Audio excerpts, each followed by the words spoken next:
Welcome to Inside City Hall. I'm your host, Mayor Seymore, and our guest today is Officer Brandon Clark for the Show Police Department. Welcome, Brandon. Thank you. How are you? I'm good. You know, you're the resource officer there at the high school, and you know we appreciate what you've done. You're an award-winning officer, I guess, right? Well, I switched this when I came back, I went to the junior high. Okay. So Officer Rogers is over at the high school now. Yes, All sir. right. So tell us a little bit about your background, a little bit of your training that you've had, and you know you spent a little bit the time off the mountain and came back. I know you're born and raised here, and we're glad to keep you here and things there. But just share a little bit about your history and your family. So, like you said, I was born and raised here. Spent some time in the military. I did almost 6 years in the Navy, and then I ended up hiring back up here on the mountain after graduating at NAU. And so I've been a police officer for 11 years. I worked for Navajo County Sheriff's Office my first year, and then Show Police, and then yes, I temporarily went down to Mesa Police Department and was able to make my way back here. So That's awesome. And then this is the start of my 7th year as a school resource officer here at our schools. So tell us some of the challenges that you see this year, maybe compared to other years, or what's kind of big at the school. I know we're progressing. There's things that, you know, with technology, with media, social media, when we have a perceived possible incident there at the school, everything else, you know, is totally different of how we have to handle and prepare for things. Yeah, and I think, you know, every year, especially with social media, that's always a challenge. Technology is always a challenge with kids. When we spend time, as being a school resource officer, we go into the classrooms to talk to kids about different things that we call law-related education. And one of the topics that I'm currently teaching is internet and technology safety, because we're finding that kids aren't very safe online. Things that they're posting they would never do in public, they would never do in their personal lives, but they do it online. And so we're in there talking to them, trying to teach them, you know, some etiquette, I guess, online, and proper ways and how things can haunt them later, because once it's posted, it never goes away. So we're just really trying to get them aware that this is that what they do today online could be a lasting effect for them. Right. So impressions, whether they're good or bad or indifferent, they're definitely out there. Yeah. You know, you know, you're really involved with the youth. You have you're a wrestling coach, and so you get to see them. How does your interaction, you know, build a rapport with the students so they have that trust and confidence in you? You know, I think it's the goal of this grant that we're on is for the reason why we're in the schools is to build relationships with kids to where they're able to see officers in a positive light, of people that they know that we're people outside this uniform.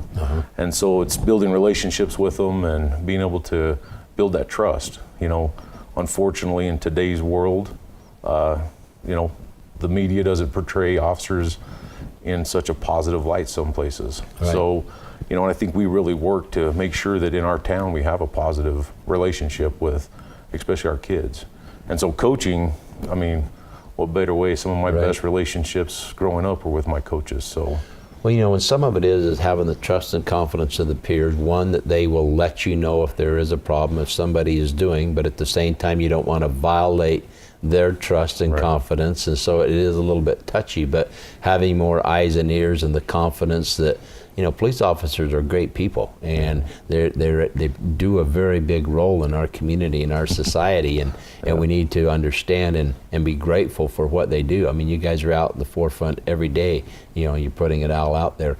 But, you know, we've had some incidences in our school, different things, but down in the, you know, school that you're in right now, what are some of the other issues just around the school, whether it be public safety that maybe we can be aware of dropping kids off, things like that too?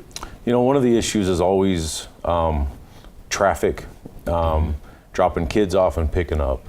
The junior high, the high school, we have the same start and stop times. And so, you know, a little common courtesy in there, like don't be in such a rush, is a big thing, because we do have kids going in and out of the parking lots. But, you know, at the junior high, our biggest thing is just asking parents to pull forward, let your kid walk that extra 20 feet and give some room for other people to pull up and drop kids off. But we also have an issue on Old Linden where kids aren't using our crosswalk. There's a designated crosswalk there. In the mornings and after school, we have crosswalk guards, but we just get kids that just flood out into Old Linden and just start out into traffic, and it's a safety issue. And so, we remind the kids they need to go down to the crosswalk. Parents reiterating that and helping us would be awesome, so that, ultimately all we want is their kids to get home in the same condition they left in. And so, Right. I think that's something, sometimes just little things that we've even talked about, maybe having posts out there where they can pick up a flag and they have to have a flag to cross the street and put it on the other side.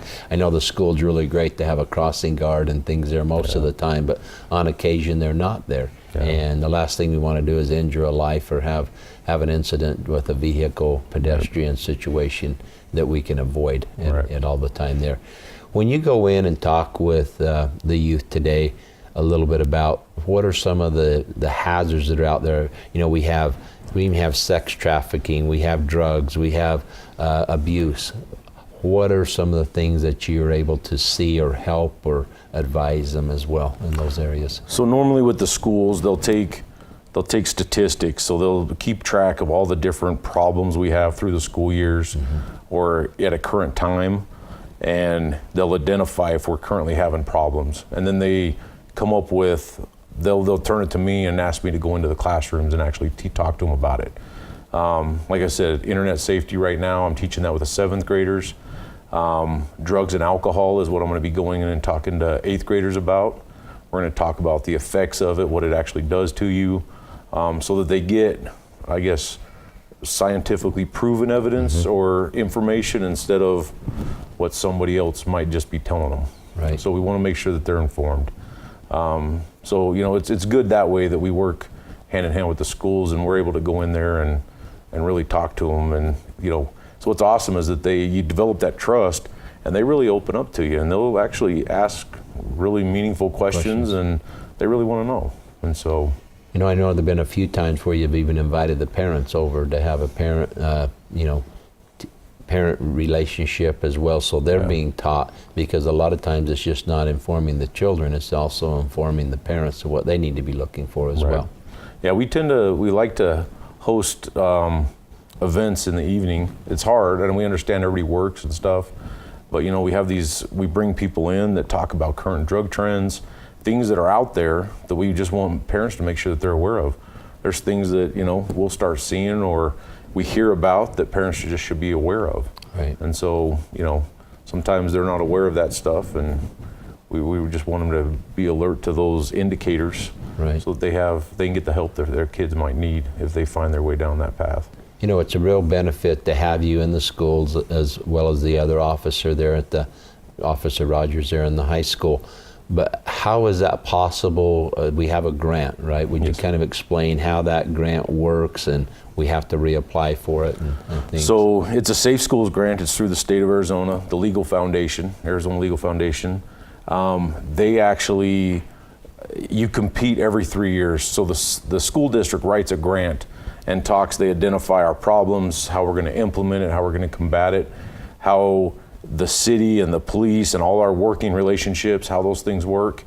And so we have to submit this grant every 3 years, and then they score the grant, and then they pick the top, however many they have money to fund, and they cut it off and say, okay, we'll fund the top 100, and this is a competition statewide through every school in the state that wants to submit a grant. And so, but they fund our position, which is they fund our benefits and salaries, and so everything's paid for because they want the officers in the schools.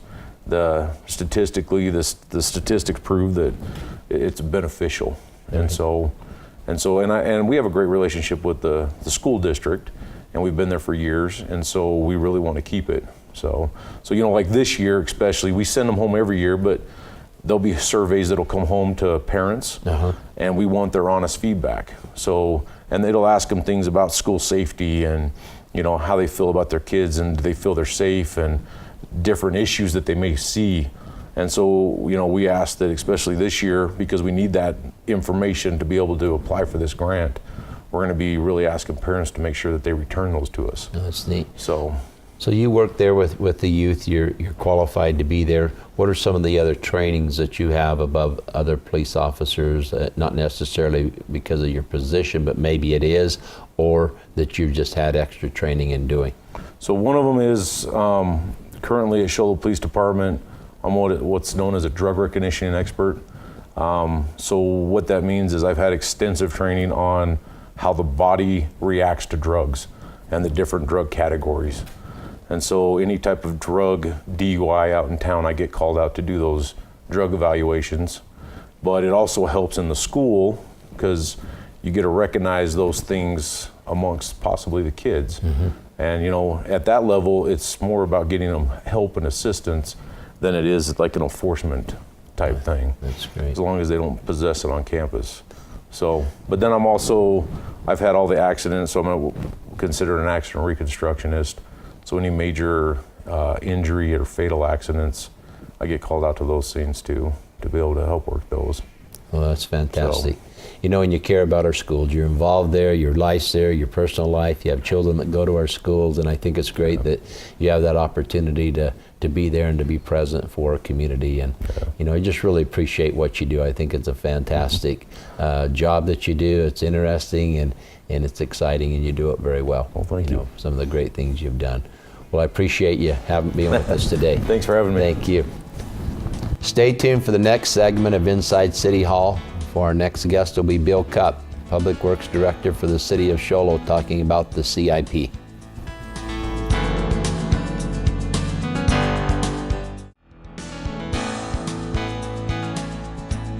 Welcome back to Inside City Hall. Our next guest is Bill Koop, Public Works Director of the City of Show Low. Welcome, Bill. Thank you, Mayor. Good to have you today.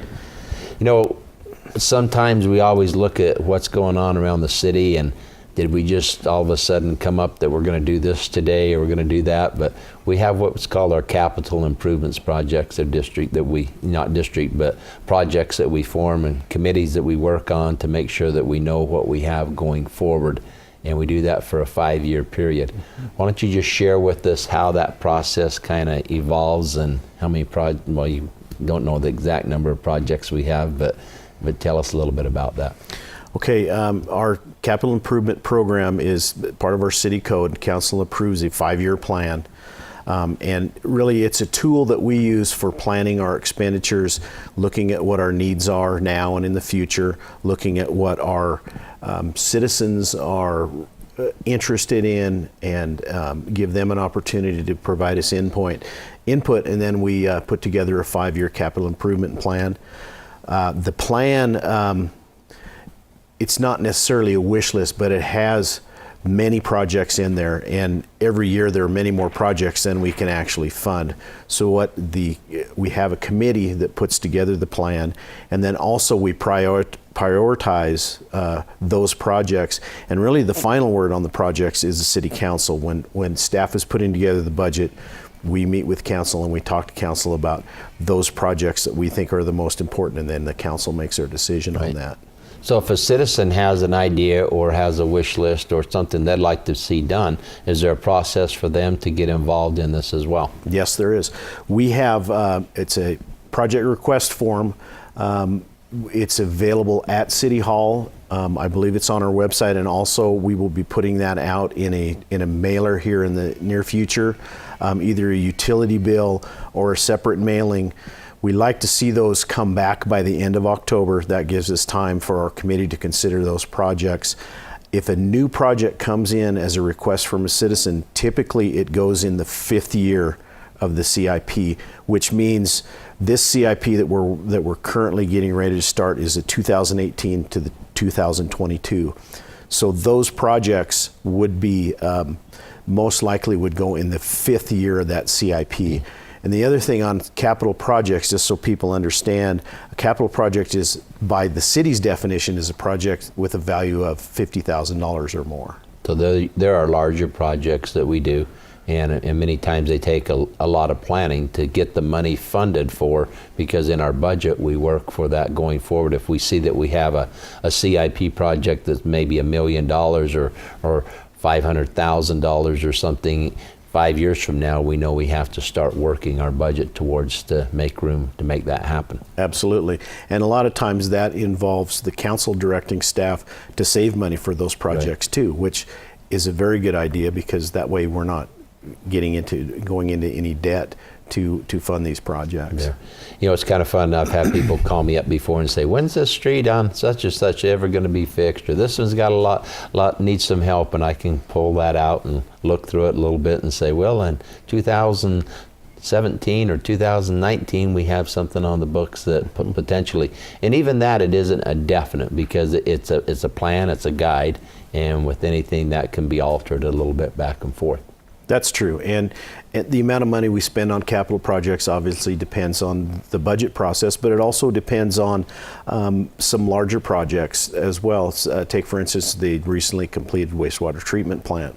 That was about a $10 million project. And it was a capital project. So that year that project was funded, our capital program was 10 or 12, 13 million dollars. In other years, when we don't have a very large project, we'll have a smaller CIP as well. And it makes a big difference that we have going. Let's just turn to your sheet there and just kind of talk about a couple of specific projects, if you wouldn't mind, so people kind of get an idea maybe what we got planned in the year 2019 or maybe 2021 even. Okay. The plan, and I'm looking at, this is the approved plan that for this budget year. Right. It's not all of the funded projects, but just some typical projects. And at the top of the list is our, it's called our R&R program. And basically what that is our street maintenance program, where every street in town, every 6th year gets the cracks filled and a new wearing surface put on the road, a slurry seal basically. That happens every year. Fortunately, we have funded that to about $475,000, and that gets us about 1/5 of the streets in town. There are other projects. We have public works and streets. We have wastewater, water, community services, which is all of our parks and recreation type of activities. We have police has a capital plan, engineering has a capital plan, and then the airport also has a capital plan. The airport really is more tied to any airport capital projects are grant funded jointly between the FAA and ADOT. And the nice thing about that is the city's match is usually 2.5% of those projects. So we can build a big project without a lot of outlay from city funds. City funds there, that's great.